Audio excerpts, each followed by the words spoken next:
Hello guys, welcome to our channel. నేను మీ anchor Teja. ప్రస్తుతం మనతో పాటు సీనియర్ జర్నలిస్ట్ దుర్గా గారు ఉన్నారు. నమస్తే మేడం. నమస్తే అండి. సో రేవంత్ రెడ్డి గారు మొత్తం బీఆర్ఎస్ పార్టీని కూల్చేశారు.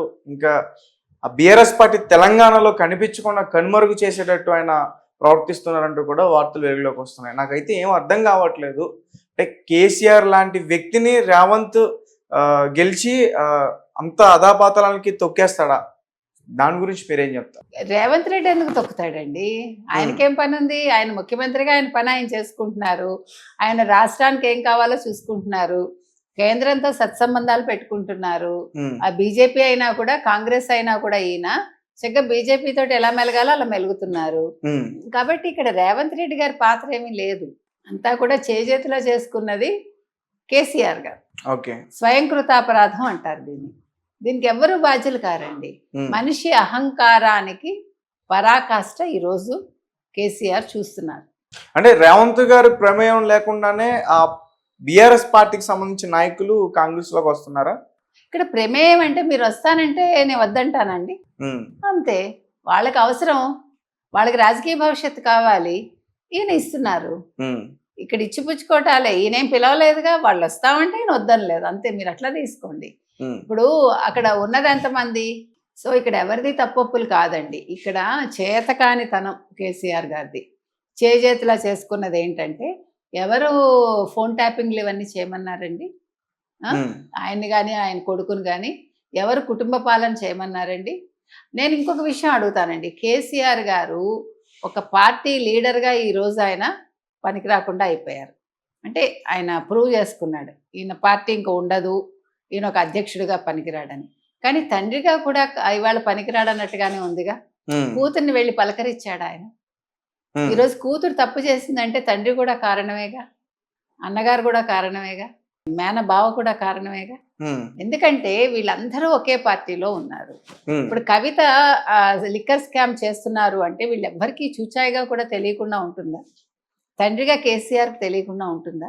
అందులో ఒక ముఖ్యమంత్రితో పెట్టుకుంటున్నప్పుడు కొద్దో గొప్ప తెలుస్తుంది కదా, కొద్దో గొప్ప తెలుస్తుంది కదా. అంటే ఈ రోజు అమ్మాయి తండ్రి రాలేదని బాధపడతారుగా. తప్పొప్పులు పక్కన పెట్టండి. నేను అక్కడ కూడా ఆ విషయంలో నాకు ఎందుకో కేసీఆర్ గారు నాకు నచ్చలా. అంటే వ్యక్తిగతంగా కూడా నాకు నచ్చలేదు ఆ విషయంలో. అంతకుముందు మనకు వేరు. కేసీఆర్ మనకి వ్యక్తిగతంగా మనకేం లేదు. ఓకే, ఒకప్పుడు మంచి లీడరు, ఆయన బాగా మాట్లాడతారు, అందరూ అప్రిషియేట్ చేశాం.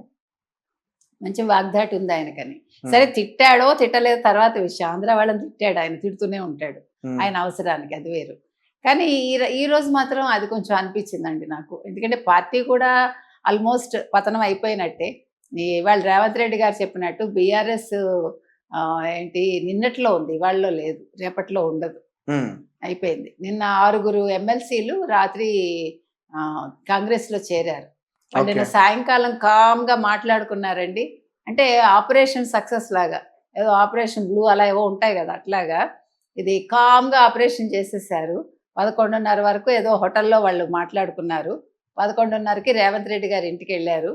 రేవంత్ రెడ్డి గారు ఢిల్లీ నుంచి రావడానికి ఫ్లైట్ ఏదో లేట్ అయింది, అక్కడ పనులు అయ్యి ఆయన వచ్చేసి 1 గంట అయింది. 1 గంటకి ఆయన కండువా కప్పారు. దీపాదాస్ మున్షి ఆవిడ సమక్షంలో వీళ్ళిద్దరు, అంటే ముఖ్యమంత్రి దీపాదాస్ మున్షి సమక్షంలో వాళ్ళు కాంగ్రెస్ కండువా కప్పుకున్నారు, కాంగ్రెస్లో చేరిపోయారు. ఇది 3వ కంటికి తెలియకుండా జరిగింది. అంటే వాళ్ళు, అంటే కేసీఆర్కి తెలిస్తే మళ్ళీ ఏమవుతుందో అని వాళ్ళు కూడా కామ్గా జాయిన్ అవ్వాలని అనుకున్నారు. మీకు అర్థమైందా? అలా ఉండాలి, అది హడావిడి లేకుండా నిశ్శబ్దంగా ఏదో అంటారు చూడండి, అట్లా. ఇప్పుడు మన ఆంధ్రప్రదేశ్ ఎన్నికలు నిశ్శబ్ద విప్లవం మనం చెప్పుకున్నాం. ప్రజలు ఎవరు కోటేశారో చెప్పలేదు మీకు. వాళ్ళు వేయాలనుకున్న వాళ్ళకి నిశ్శబ్దంగా వేసేసారు. ఎవరిని గెలిపించాలో వాళ్ళని గెలిపించేశారు. అందరూ కూడా వీళ్ళు 57% ఎంతో మహిళలు మాకే వేసేసారని వైసీపీ వాళ్ళు తలకిందులు అయిపోయారు. మీకు కాదు సుమా అని వాళ్ళు చెప్పారు. కాబట్టి అట్లా జరగాలండి. అంటే రాజకీయాల్లో ఇవన్నీ ఎత్తుగడలు. అయితే మేడం, ఇక్కడ మీకు ఒక ప్రశ్న అడగాలి. రేవంత్ రెడ్డి గారు ఎన్నికల ముందు ఒక మాట అన్నారు. అంటే ఒక పార్టీలో గెలిచి వేరే పార్టీలో ఎవరైనా వస్తే వాళ్ళని తీసుకోకూడదు, అంగీకరించకూడదు అని చెప్పేసి. ఆల్రెడీ మనం అంటే ఇప్పుడు ఈ 6 ఎమ్మెల్సీలు కాకుండా ఇంతకుముందు నాయకులను కూడా తీసుకున్నాడు. మరి దీన్ని ఎలా చూసుకోవచ్చు? అందుకే ఎమ్మెల్యేగా కదా గెలిచిన మీలాంటి వాళ్ళు అడుగుతారని నిన్న కేశవరావు గారు రిజైన్ చేశారు. రాజ్యసభకి ఇంకా 2 ఏళ్ళు టైం ఉంది. ఉమ్, అయినా కూడా ఆయన రిజైన్ చేసి కాంగ్రెస్ లోకి నిన్న చేరారు, మెంబర్ అయ్యారు. ఓకే. అందుకని నిన్న వెంటనే ఎవరు కేటీఆర్ ప్రశ్నించాడు కదా, మరి మిగతా వాళ్ళ మాట ఏంటని. ముందు మీరు గురువిందగింజ సామెతలాగా మీ నలుపు మీరు చూసుకోండి. ఉమ్, ఎందుకు చెప్తున్నా అంటే అసలు వీళ్ళు కదా ఈ పనంతా చేసి తెలుగుదేశం పార్టీ లేకుండా చెయ్యాలని కేసీఆర్ చేశాడు ఈ పనంతా ఆ రోజు.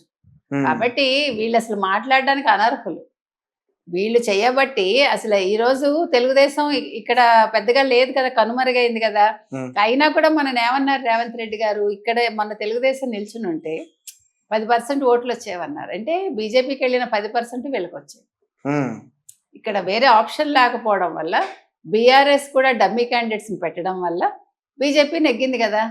BJP candidates నెగ్గారు. ఉమ్, అంటే ఈ 10% ఓట్ షేరింగ్ ఆంధ్ర నుంచి వచ్చి ఇక్కడ ఉన్న వాళ్ళు ఎవరైతే ఉన్నారో వాళ్ళు బీజేపీకి వేశారు. కాబట్టి వీళ్ళు నీతులు చెప్పడానికి పనికిరారు ఎవరు, బీఆర్ఎస్ వాళ్ళు. ఓకే. బీఆర్ఎస్కి ఏ రకంగానూ నీతులు చెప్పే అర్హత లేదు.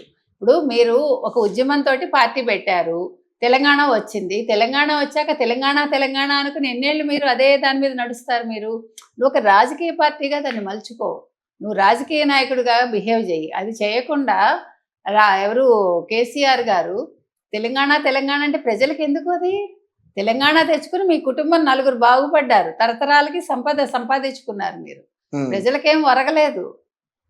ప్రజలకి ఇప్పుడు నువ్వు కొత్తగా చేసింది ఏం లేదు, ఆల్రెడీ డెవలప్డ్ రాష్ట్రం. ఓకే. ఇప్పుడు కొత్తగా నువ్వు తెచ్చింది నీకు మొత్తం ఇచ్చారు, పల్లెల్లో పెట్టిస్తే నువ్వేం చేసావు? అప్పులు చేసావు దాన్ని. నువ్వు పోనీ సంపదను వృద్ధి చేసావా? నీకు అంత నీకు పల్లెల్లో పెట్టించిందని నువ్వేం చేసావు? తినేసావు. కాబట్టి వీళ్ళెవరు మేము తెలంగాణ అని చెప్పుకోవడానికి పనికిరారు. నిన్నటి వరకు తెలంగాణ బాపు అన్నారు, ఇవాళ ఏమన్నారు? ఏమనలేదు. ప్రజలు అసలు పట్టించుకోవట్లా. కాబట్టి మనిషి తన చివరి వరకు ఉండాలి అంటే ఒక స్టాండ్ ఉండాలి మనిషికి. వాళ్ళు చెప్పింది చెయ్యాలి, లేదు చేసింది చెప్పాలి. రెండూ లేదు ఇక్కడ. ఓకే. ఆయన ఏం చేశాడు, ఏం చెప్పాడు? ఏది లేదు. నేను అని ఇప్పుడు ఫామ్ హౌస్లో ఉండి వీళ్ళని పరిపాలించమని ఎవడు చెప్పాడండి?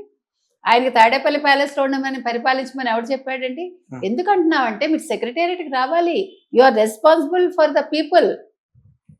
మీకు పట్టం కట్టింది మీరు పడుకుని నిద్రపోవటానికి ఫామ్ హౌస్ల్లో లేదా ప్యాలెస్లో ఎంజాయ్ చేయడానికి కాదు, ప్రజల కష్టాలు తీర్చడానికి. మీరు సగటు మనిషిలాగా బిహేవ్ చేయాలి. అది చేయకుండా ఈరోజు ఇలా చేయటం అనేది సిగ్గుచేటండి. కాబట్టి బీఆర్ఎస్ వాళ్ళకి, ముఖ్యంగా కేసీఆర్ కావచ్చు, కేటీఆర్ కావచ్చు, హరీష్ రావు కావచ్చు, వీళ్ళెవ్వరూ కూడా పక్క పార్టీ గురించి మాట్లాడే అర్హులు కాదు. వీళ్ళ అర్హత లేదు.